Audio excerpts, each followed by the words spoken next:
Nessa participação do INSIC 2019, promovido pelo Claretiano Centro Universitário, eu sou Gessé Cláudio Pinto Filho, do curso Bacharel em Teologia, também do Claretiano Centro Universitário. A nossa apresentação terá como tema Molinismo, uma introdução ao modelo teológico filosófico que conecta a responsabilidade do homem e a soberania de Deus. A justificativa dessa pesquisa se dá em que a salvação na relação do homem com o sagrado costuma ser um dos temas mais importantes no estudo sistemático, teológico da soteriologia no contexto da religião. A forma como pode ser concebida por alguém indica sua cosmovisão e qual segmento pertence na expressão da sua fé dentro do cristianismo. Na dogmática cristã católica, debates ao longo da história entre dominicanos e jesuítas sobre qual concepção deveria ser validada foram cessadas desde o século XVI pelo Papa Paulo V e absorvidas pelo magistério. Agora, já no ambiente sistemático teológico cristão protestante, a polarização se deu entre as concepções calvinistas ou arminianas, mantendo as discussões acirradas e não menos polêmicas nas tentativas de compreensão divina da revelação bíblica. Intrinsecamente, ligado ao tema salvífico, são os tópicos acerca do livre-arbítrio humano e o conhecimento divino, sua relação, seu funcionamento, seu mistério sagrado.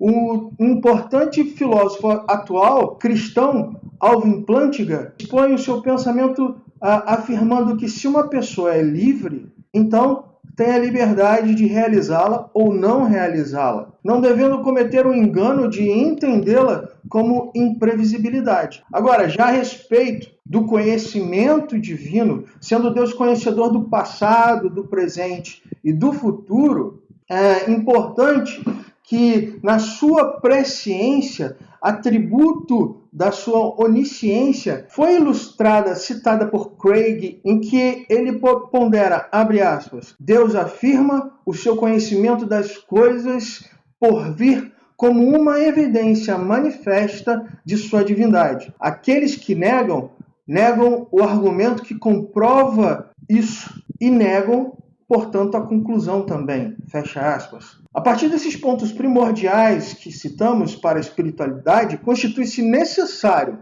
propor atualmente um diálogo capaz de estabelecer um início de uma compreensão mais profunda da proposta molinista que defendeu, através da articulação entre a exegese bíblica, a teologia e a filosofia, a conexão sofisticada do conhecimento de Deus, sua vontade soberana e salvífica em relação ao homem, à liberdade da humanidade, característica nata à sua natureza. Para essa pesquisa, nós realizamos estudo de informações pertinentes em obras disponíveis, tais como livros, artigos, e dentro dessa investigação também abrangeu um levantamento bibliográfico em obras de outras línguas. O padre jesuíta Luiz de Molina publicou no século XVI a obra em latim, cujo tema foi traduzido como a concordância do livre-arbítrio com os dons da graça e com a presciência, providência, predestinação e reprovação divinas. Essa publicação, em 1588, foi feita em confronto às ideias reformadas de Martinho Lutero, fortalecendo assim a resposta à Reforma Protestante, ao movimento da Reforma Protestante, que foi batizada de Reforma Católica, em que propôs a inovadora teoria que foi conhecida posteriormente como molinismo. O molinismo partiu da Suma Teológica de Tomás de Aquino e descreveu como Deus exerce sua soberania, garantindo simultaneamente a liberdade verdadeira de escolha ao homem, sem violar o seu próprio caráter, ou seja, o caráter divino, o caráter soberano de sua vontade, e ao mesmo tempo que ele não automatizou a liberdade da criação. Ele não violou o caráter de escolha do homem. Só que já era amplamente conhecido dentro dos estudos e pesquisas teológicas e filosóficas que já se entendia que a existência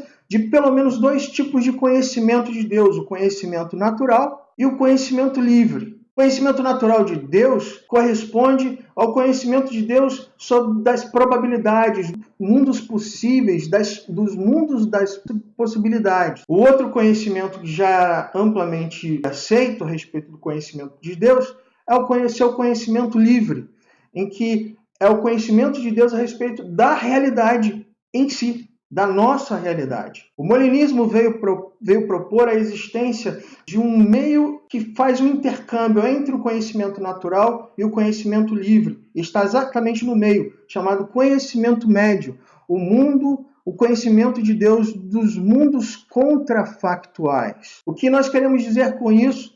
E nós podemos ilustrar através dessas duas artes, um corte transversal, em que abrange a cor verde, conhecimento natural de Deus, o mundo das possibilidades, a segunda esfera por dentro, colorida em azul, do conhecimento médio, o mundo das contrafactuais. Essa é a novidade proposta no molinismo, e o conhecimento do ponto, o central, que está preenchido de negro, o conhecimento livre, o mundo da realidade, o mundo que é o nosso mundo, a nossa realidade. O esquema lógico correspondeu da seguinte forma: no primeiro momento, o conhecimento natural de Deus, em que Deus conhece a diversidade de mundos possíveis. Num segundo momento, peneirando desses mundos, o conhecimento médio, em que Deus conhece a diversidade de mundos possíveis, factíveis. Dentre as probabilidades, os mundos que mais coadunam com a soberana vontade de Deus. Os mundos de vontade livre. E, por fim, nesse conhecimento médio, Deus conheceu o mundo real, o mundo verdadeiro, o mundo concreto. E nesse conhecimento, ele escolheu esse mundo em que tudo nele acontece de maneira livre, mas acontece de acordo com a vontade do próprio Deus.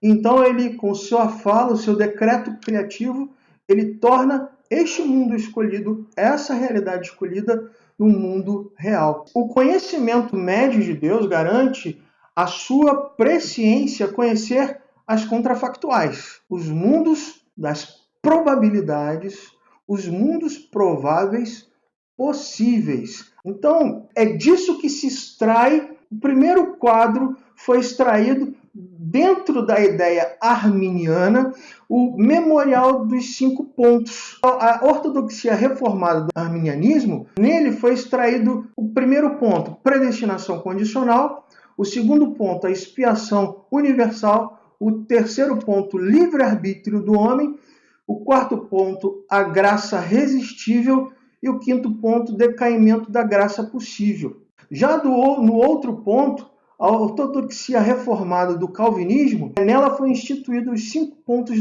da tulipe, em que corresponde, o primeiro ponto, a depravação total, segundo ponto, a predestinação incondicional, o terceiro ponto, a expiação limitada, o quarto ponto, a graça irresistível, e o quinto ponto, a perseverança dos santos. E isso, para a cabeça de muitas pessoas, é um grande problema para o homem de hoje, o homem atual, o homem vivendo uma realidade pós-cristã. Luiz de Molina não apresentou uma ortodoxia organizada.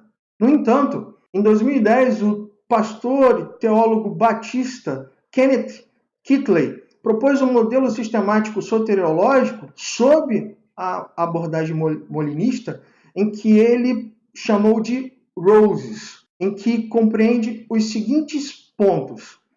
Primeiro ponto, depravação radical. Segundo ponto, graça prevalente. Terceiro ponto, eleição soberana.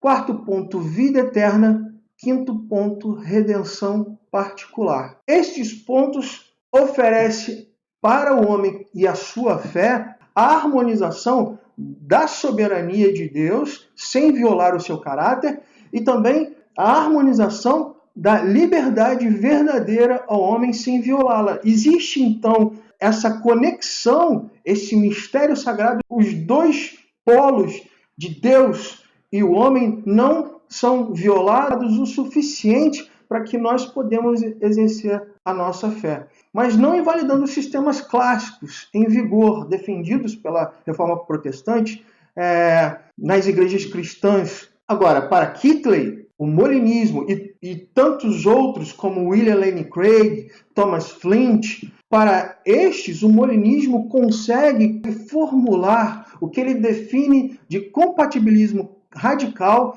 influenciado pelo calvinismo acerca da soberania divina, ao mesmo tempo em que toma para si também a compreensão semelhante à arminiana do livre-arbítrio, em que ele chama de libertarianismo suave. O intercâmbio e a harmonização entre a soberania de Deus e o livre-arbítrio do homem está respaldada principalmente na exegese do texto bíblico. Concluímos, então, a apresentação de nossa pesquisa. Agradeço a oportunidade do INSIC 2019 em nos proporcionar apresentar este artigo. Muito obrigado e um forte abraço.